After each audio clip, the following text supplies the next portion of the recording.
Welcome to the Lance Wallnau Show. It's great to be back with you all. I always look forward to being here with you in the studio with the current events while they're happening.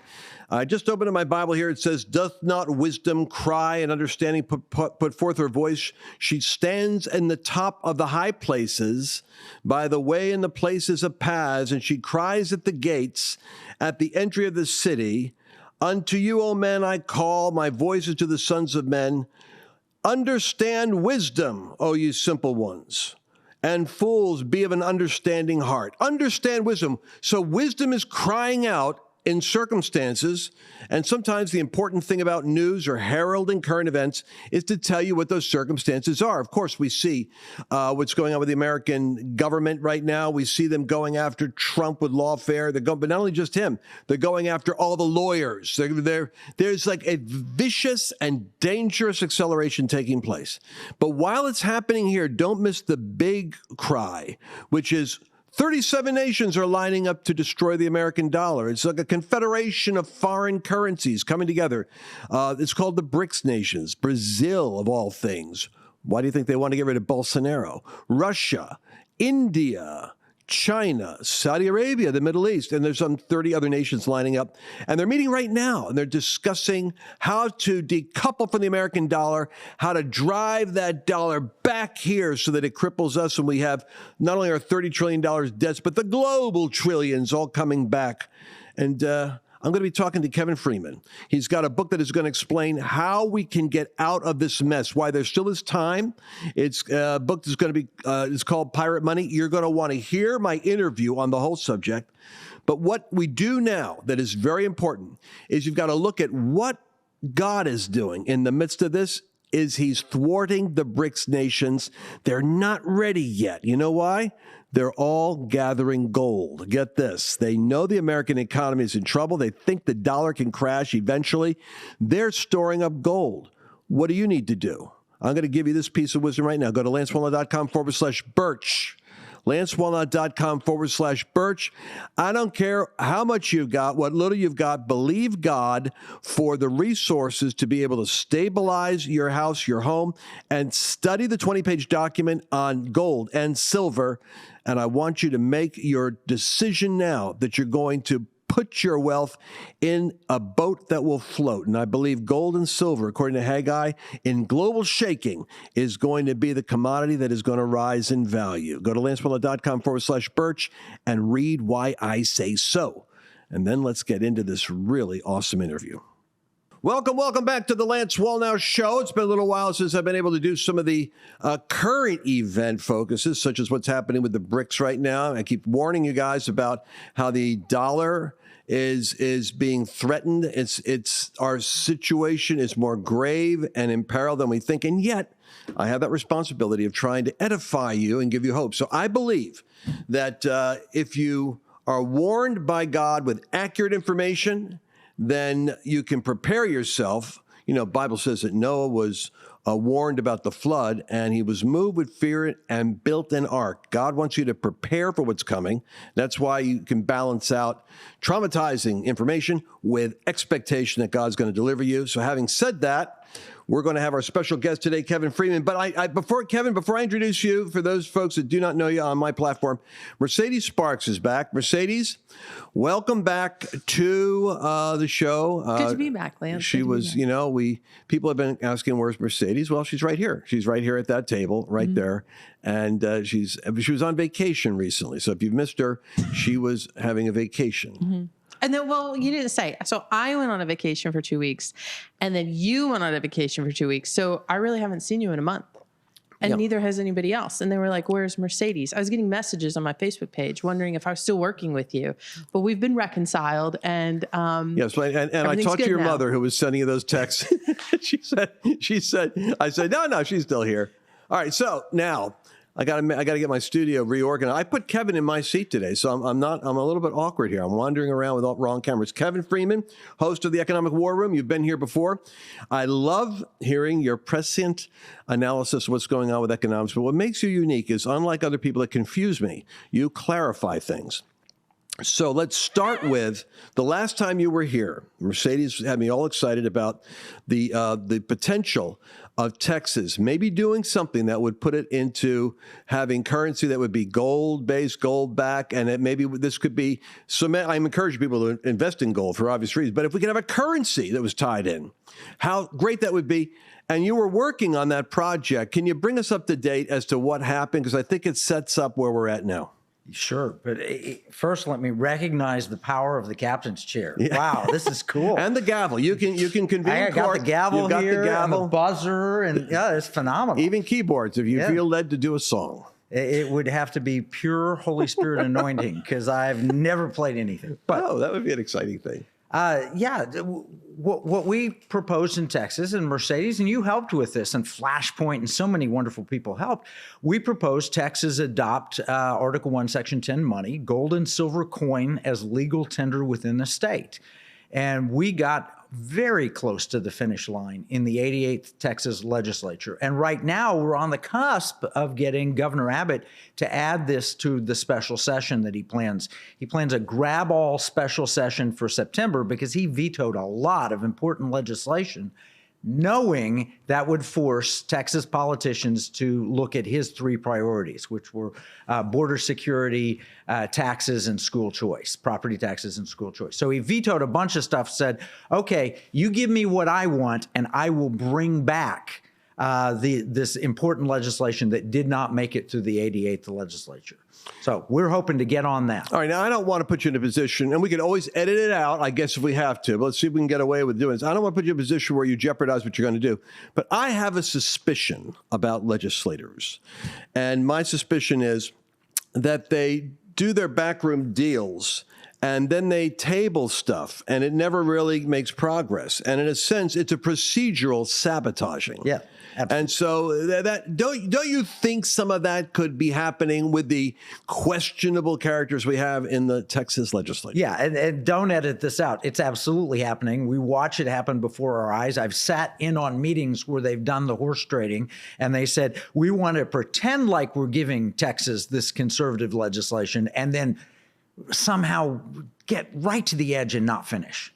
And they do that all the time. The only answer to that is to overwhelm them with public demand, to overwhelm them with circumstances, to bring experts, to bring donors. And so we're working behind the scenes of our own to get the pressure on the governor, the lieutenant governor, the Speaker of the House, and others to make certain that they bring this out, because this is probably the most important legislation of the past decade, maybe the past 50 years in Texas. And listen, and you know, the thing about competition, which is so healthy about the way the laboratory of democracy was set up by the founders, is that Texas can experiment with what works. Yes. And there's a little bit of rivalry between Texas and DeSantis. Of course, now he's getting so hammered running for president. But there's always this kind of like, what does Texas do? Because Texas and Florida are looked at like red states. Florida's much redder than we are right now. But this could really help out Texas. True. But to provoke to jealousy Texas, I spent a little bit of time with Governor DeSantis at Liberty University. Ooh. And I'm going to be speaking to 50 of their top most conservative legislators at the Governor's Club in October. We're also reaching out to Oklahoma and to Arkansas, because there are a handful of states that provoke Texas to jealousy. Oklahoma always does, just because of the OU-Texas rivalry and the proximity. Arkansas, with Governor Sanders, it can get the attention of Governor Abbott because she has been on the national stage. That's exactly right. We have a few. So we're working in all of those 13 states, to be exact. And I was just praying about it. 13 states, what an interesting number because of the 13 colonies. Of course. Those 13 states would represent combined the third largest economy in the world. Stop it right there. I pray that you have unusual favor and that Providence creates circumstances such as it could happen economically, that this solution becomes a life raft to governors wanting to be reelected. Mercedes. Well, I just wanted to bring up, because I'm over here thinking like, man, what if people are just jumping in? They don't even understand why we want to have transactional digital gold. Why do we want to have transactional currency? Why is Kevin even out there lobbying these different states for, oh, we need this? And so I just wanted to highlight again, if you want to briefly talk about the dangers of CBDC and central bank digital currencies, the digitization of money, surveillance of where every single dollar and cent that you spend, where all that's going to be tracked down by the IRS. Yeah, we could do a Hannity moment where he repeats himself. Now, he hit all those points again so that everyone hears it, because all four of those are factors I'd forgotten about. Why do we want to do this? Well, the main reason is we're in an economic war. I mean, that's what my program is all about, economic warfare. That's what my books are about, economic warfare. And the reality of it is our government is waging an economic war on the citizenry where they could debank you with a push of a button. Now, we've seen mutual friend Nick Vujicic got his bank accounts closed. Nigel Farage had his bank account closed. We've seen even a U.S. Senator, Sam Brownback, had his bank account closed when it's working with religious entities. Why? Because they want to debank, silence, censor, cancel. Well, if they are able to pull off central bank digital currency, and we're on the cusp of it. FedNow has already approved literally the operating system on which CBDC would emerge. CBDC, central bank digital currency, means you no longer have paper bills. You have ones and zeros on your computer, but you don't own them. It's government's own money. Like this is a silver certificate where you could take it and you could turn it in and you could get $1 worth of silver. It was also issued in 1957. They don't make those anymore today. Your money is backed by the full faith and confidence of the U.S. government, and it's a Federal Reserve note, meaning it's a debt instrument. Central bank digital currency is actually a software license to use money that they've developed on the internet that you must conform to terms of service in order to use it. In other words, it's never your money. It's never your money. You earn money and they pay you some central bank digital currency. Oh my God. And you don't own it, and you can only use it under the terms that they have determined. In other words, if you're too heavy and you want to buy a cheeseburger, they can stop you from buying a cheeseburger. If they want to take taxes out, they can look immediately into your account and see everything you've got, everywhere it came from, and everything you're doing with it. And they can just decide, we don't allow or we do allow. Or they could do reparations. You're the wrong skin color, you're the wrong ethnic background, or perhaps you said the wrong thing on the internet, so they could fine you. It is complete control. It used to be, when I was 10 years old, I could work 1 hour and earn $1.60 cutting the front lawn of my house. And with that $1.60, I could buy a Spider-Man comic, a Slurpee, a cheeseburger, French fries, and a chocolate shake at McDonald's. Everything I wanted, and a Hershey's bar on top. Everything I wanted, I could, and I had freedom. Money meant freedom. If you have bills in your pocket, you have freedom. You can go places. You can do things with the bills that you have. But money in the future won't be freedom. Shekels, Israeli money, shekels become shackles, and they are. Is this how far is this in the Communist Party of China? Is China run on how are they doing this? Social credit system. You're exactly right. The Chinese digital yuan, which is their version of central bank digital currency, has complete control over whether you travel or don't travel, whether you get paid, what fines you pay, the taxes you pay, what kind of food you're allowed to buy, whether you're able to buy outside your zip code, if you said the wrong thing, if you don't have a high social credit score. I mean, we think of ourselves, well, what's your credit score? Well, it's a 740 or 760, and you can get a loan or not get a loan if you have a good credit score. A social credit score measures how good you are to society from the Chinese Communist Party's perspective or from the U.S. government's perspective. Were you supporting Donald Trump? Lance Wallnau, did you ever support Donald Trump? And listen, this is so clear and so close to home. Even with Canada not having a digital currency, they did the essential same thing with what they had access digitally to. It shows you how totalitarian governments masquerading as sexy progressives will behave when there's a legitimate protest of people against their power. They will debank you. They will shut down your GoFundMe accounts. Anything they had digital access to, they crippled and punished their own citizens over. No question. So listen, we're going to have to take. Already, I can't believe the first segment is done. But when we come back, we've talked a little bit about. I'm going to have to agitate the subject a little bit more and say what's happening geopolitically right now, because you have the BRICS nations. I'm trying to warn people about this. We just get information overload. I'm trying to say America has used its money wrongly. And now the payback is the world may shove it all back to us. When we come back with Kevin Freeman, we're going to talk about the future. Hey, let's take a moment right here and talk about something.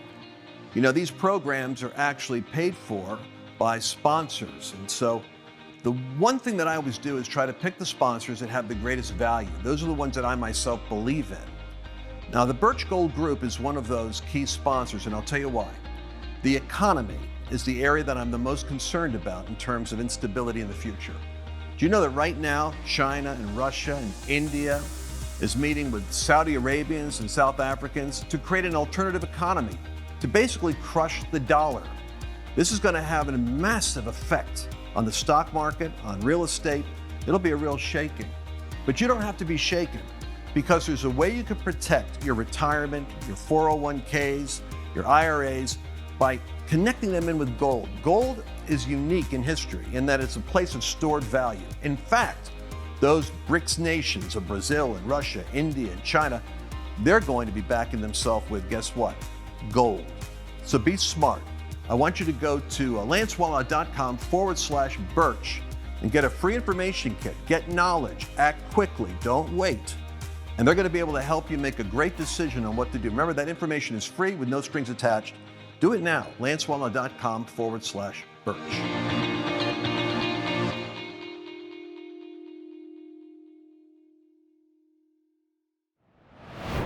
So the latest in this dystopian outrage that is now all of China apparently is I once again cannot buy food.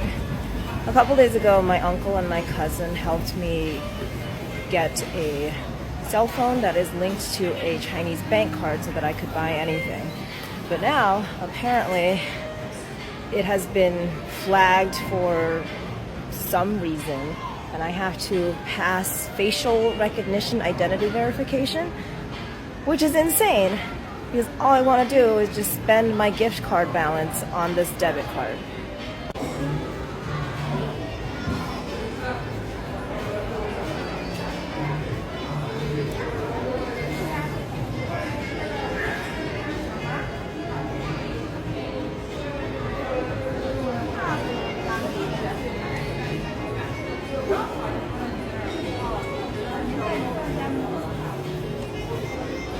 I can't believe I'm doing this. I have to open my mouth. Oh my god. Terrifying.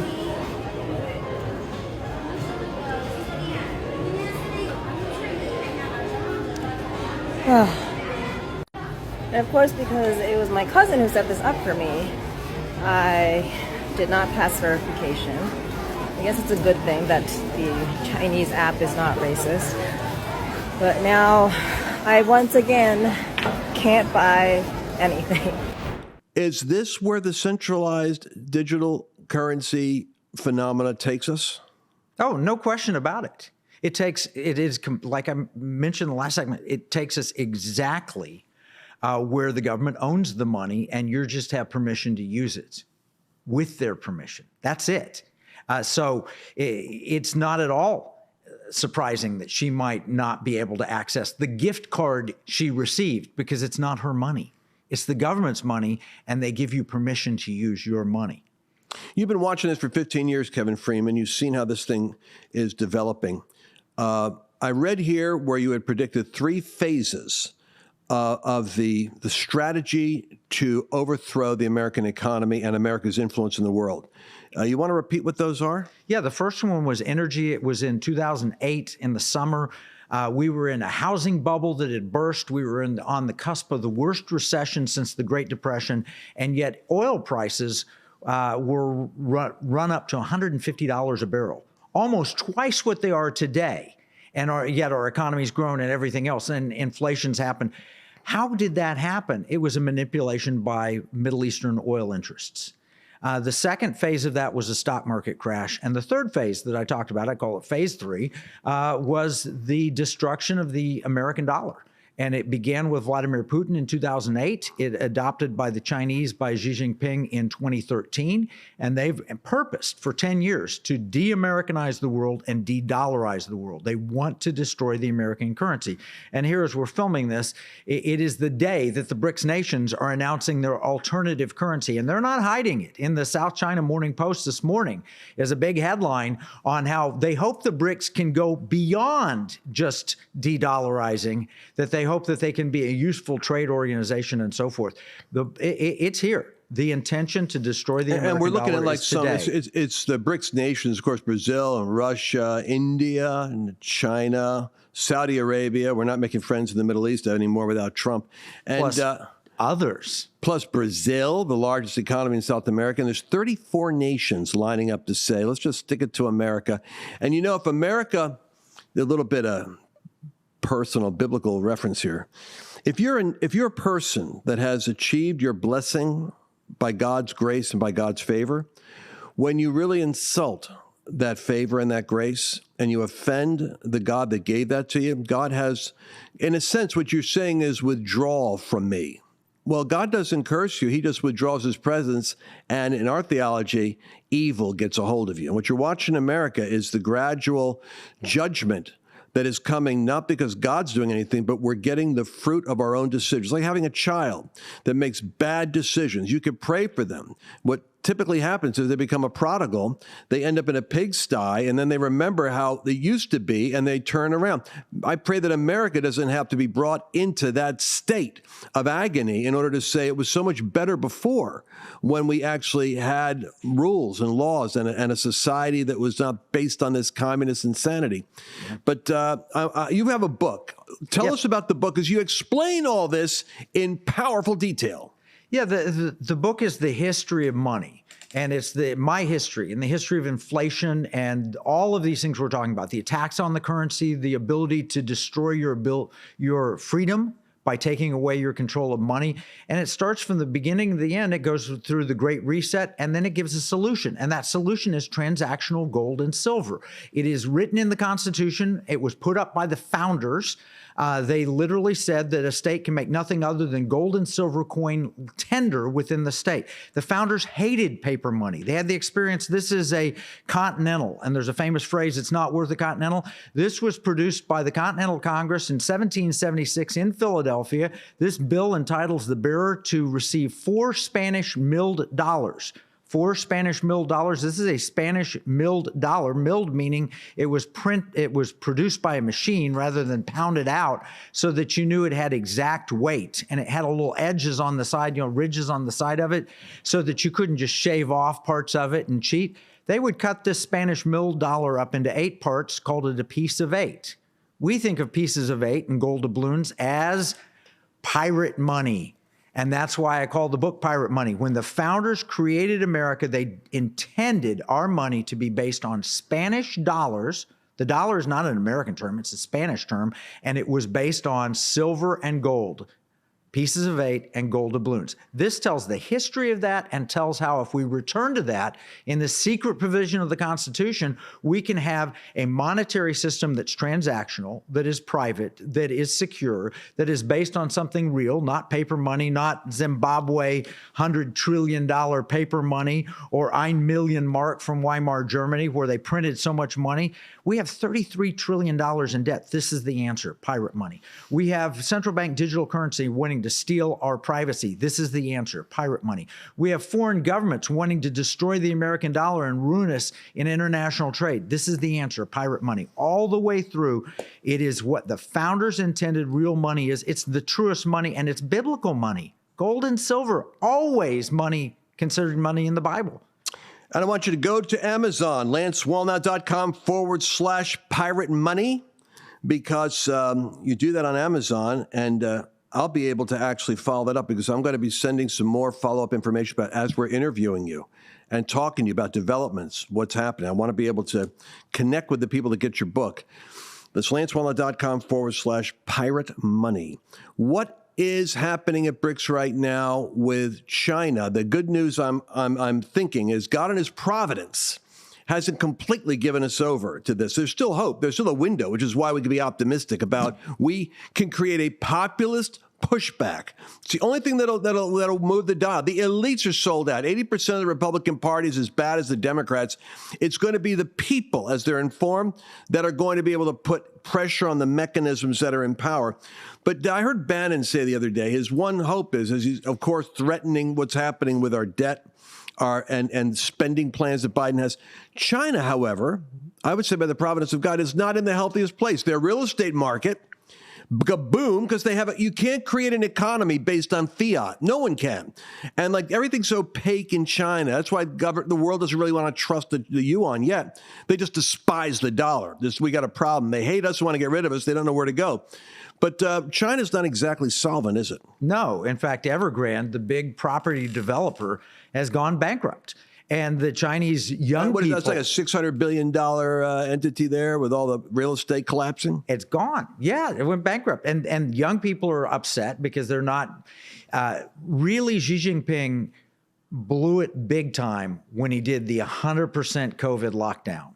And that devastated their economy. It was already on a house of cards, but you don't want a house of cards and then blow wind on it, which is exactly what he did. The Chinese have literally stolen their position in the world. In 1999, their economy was 1/10 the size of the American economy, roughly the size in the world as Texas is in the world today.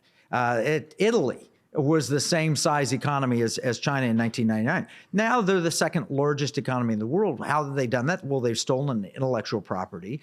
They've done really bad trade deals and taken advantage of people. Meaning your American politicians, in order to satisfy the big Wall Street donor corporate companies, sold out your jobs, your manufacturing.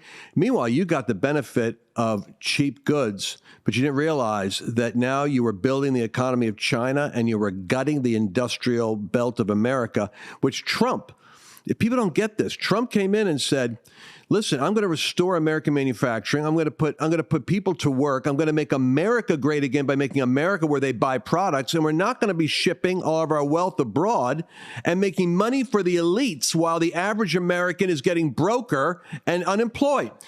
People miss that. That was Trump's basic economic premise. Well, we're up against a hard exit right now. I've got to take a break on War Room. We're going to have to end my own podcast here because I only do like 28-minute, 30-minute segments. But I want you guys to take a look at the Pirate Money. This is what you got to do. LanceWallnau.com/Pirate Money. Go to Amazon right now as we end this program and order that. And for A Real America's Voice, we're going to be coming back and talking about Brexit. Not Brexit, BRICS, and what's actually happening with the currency and Davos and its weird relationship with this global takeover and collapse of America. We'll be back. Did you enjoy this latest episode? Please remember to share it with your friends, because the more knowledge you have, the better equipped you are to navigate the world.